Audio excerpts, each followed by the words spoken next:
right, I get it, guys. It's the Jets. It was the Jets. But now that that's out of the way, let's talk about all the ins and outs of this crazy game. Yeah, I said crazy for a lot of different reasons. All that and more coming up next. The following announcement has been paid for by the ENN Podcast. He has a good energy, you guys. Yeah. Can you believe it? Sports. Can you feel it? Can you feel that excitement? The merchandise, wearing the hats. Chris Wild here live from Lincoln Financial. And I'm telling you, if you let Eli Manning walk into that stadium, Music. wow. Man, again, and I hate to do this again, but these are goosebumps. Whoa! And more. What's his next book gonna be called? Spineless? Mike.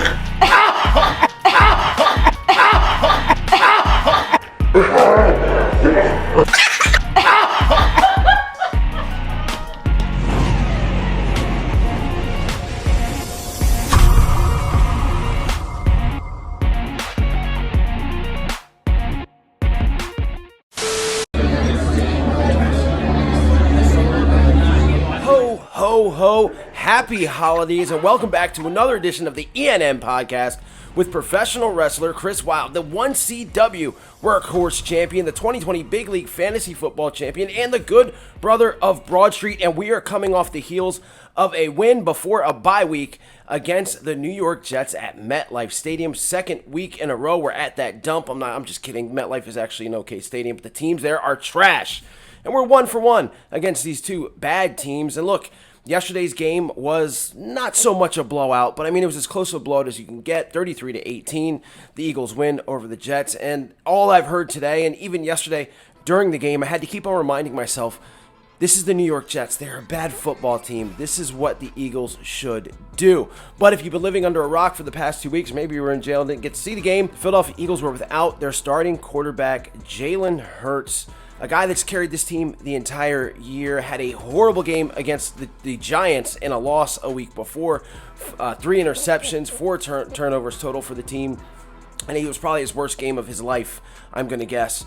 Absolutely looked bad, hurt his ankle in the game. And now Gardner Minshew, Minshew Mania. Minshew Magic, the man that took Nick Foles' job in Jacksonville, 6th round pick, Gardner Minshew, during an in-season trade, comes here and puts up really impressive numbers, I thought. 250 yards, 2 touchdowns. They stopped passing the ball because Nick Sirianni realized he can be conservative against this Jets team once they got a lead and they started to run. Miles Sanders had his best game of the year, and the defense, after a bad first half, settled down and took care of business against a team that should not have scored 18 points against them. This Jets team is that bad, one of the worst in football. But it was a great game for Gardner Minshew to come in, and there's just something about this guy. All week, you're going to hear nothing but, should it be Minshew or should it be Hurts? I mean, they're two completely different quarterbacks, but what Gardner Minshew brings you that Jalen Hurts doesn't is a little bit more experience, and the guy can throw the football. Now, I looked at that game a little bit closer, watched it again. There are some throws by Gardner that were a little bit underthrown. That could be from lack of practice with the ones or whatnot, but it's not, to me, such a big difference from Jalen Hurts to where after the bye week against Washington, Gardner didn't do enough for me to sit down Jalen Hurts. I think he just brings something different that defenses have to account for when he's in the game. Now, Jalen, if he goes out against Washington and gets absolutely annihilated or looks absolutely horrible, now you see what Gardner can do, and now you bring him in. It kind of makes a messy situation here in Philly, but we're used to that with these backup quarterbacks. We are in love with the backup quarterback, and I brought up Nick Foles because he was the Super Bowl MVP and the Eagles' only Super Bowl win. Now, is Gardner Minshew going to do the same thing? Probably not. But Minshew Mania is alive and well, and there's just, like I said, this guy brings a swagger to the team. There's a video circling around of him celebrating with his dad afterwards.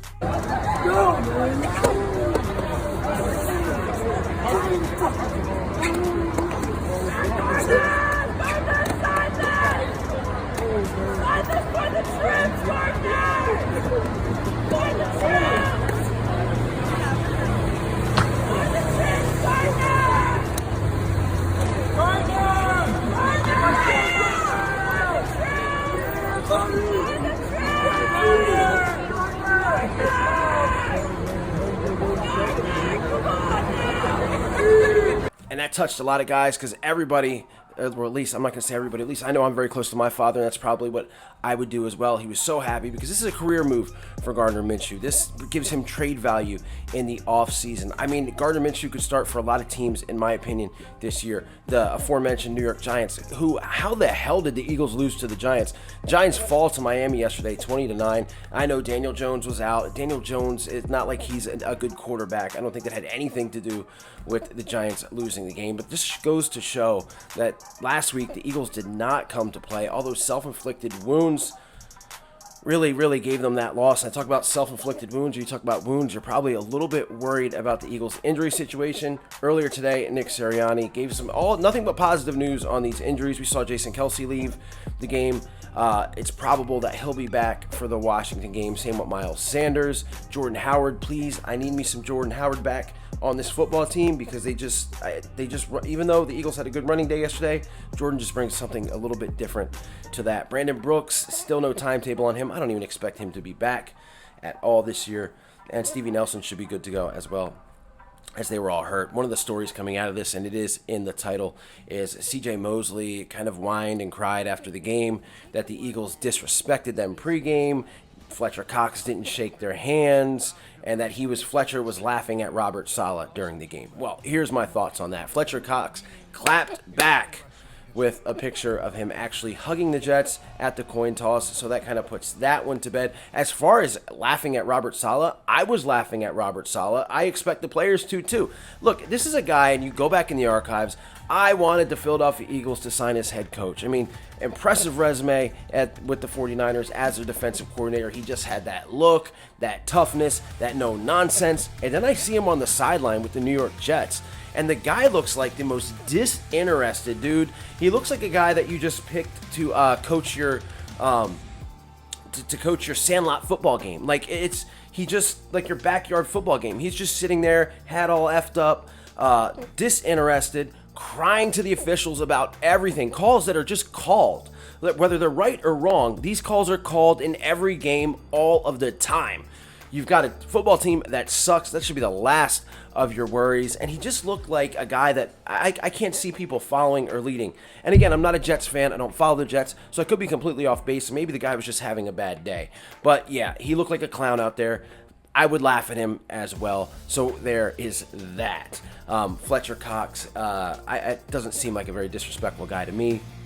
I'm sure C.J. Mosley was just probably mad at the outcome and mad at the season. As again, one thing coming out of yesterday's game is I'm glad I'm not a Jets fan. I mean, I feel bad for Jet fans. Like, what do they have? Like this, the stadiums, the tickets are dirt cheap. Nobody goes to the games. The arena stadium is filled up with visiting teams, fans. I mean, it's just like we complain about our football team all the time, and that's what we do. But man, I'm telling you, like, to be a Jets fan has just got to, and I've got a couple on my family that are Jets fans. It's just got to absolutely suck the air and excitement out of your body. Like, what do you have to? You got this bullheaded coach. You got this pretty boy quarterback that doesn't look too good, to be honest with you, and that's it. You don't have anything else to build around. With that being said, guys, it was a win for the Eagles. The Eagles go into a bye, and then we play Washington after that, as I said. And Washington's been playing good football. Like, I can't say anything bad about Washington right now. They lost their best player on defense and haven't missed a beat. I think it's 4 or 5 in a row wins for this team. They're really coming on. Taylor Heineke looks like a manageable quarterback.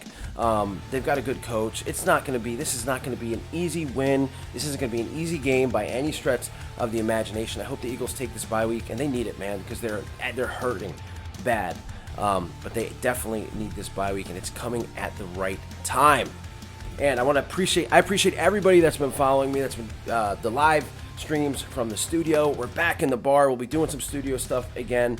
Music reactions, movie trailer reactions.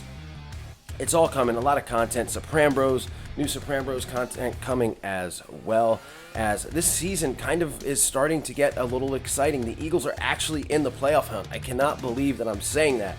A lot of work is to be done. And I said that game was crazy yesterday because, again, Gardner Minshew Mania.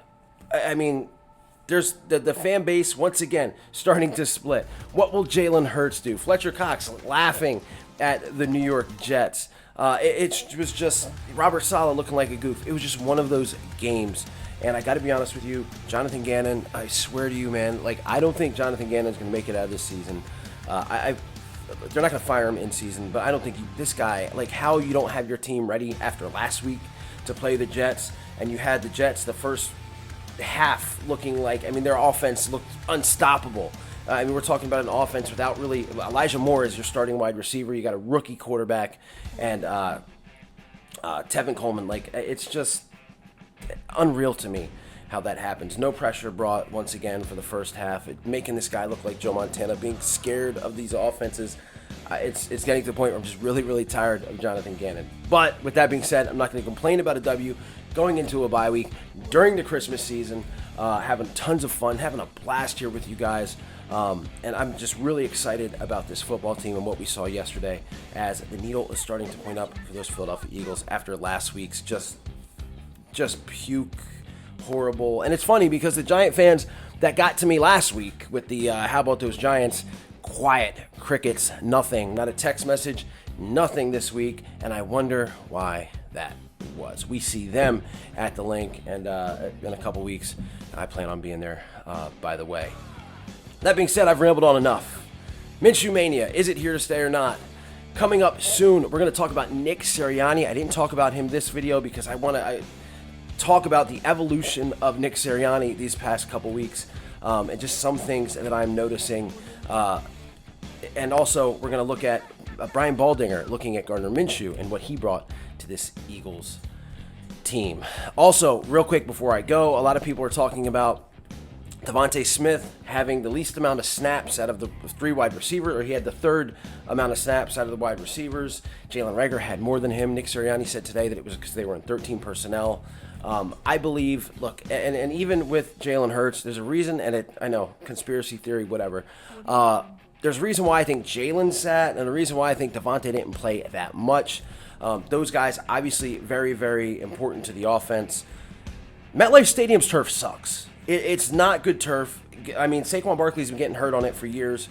It's bad. I think that the Eagles, again, like you saw Jalen kind of nick up his ankle last week, and they didn't want, this is just my thinking, that they didn't want Devontae out there as much to possibly get, because, again, he's just one of those guys, right, that you need to have for this stretch run. Same with Jalen Hurts. I could be completely off base, guys. Wanted to throw that in there. Everybody, if you haven't subscribed, hit that subscribe button. I'm amped up, as you can tell. Everybody stay safe, stay healthy, go Birds, and I'll see you later. E-A-G-L-E-S Eagles! E-A-G-L-E-S Eagles! I need Eagle Nation to stand.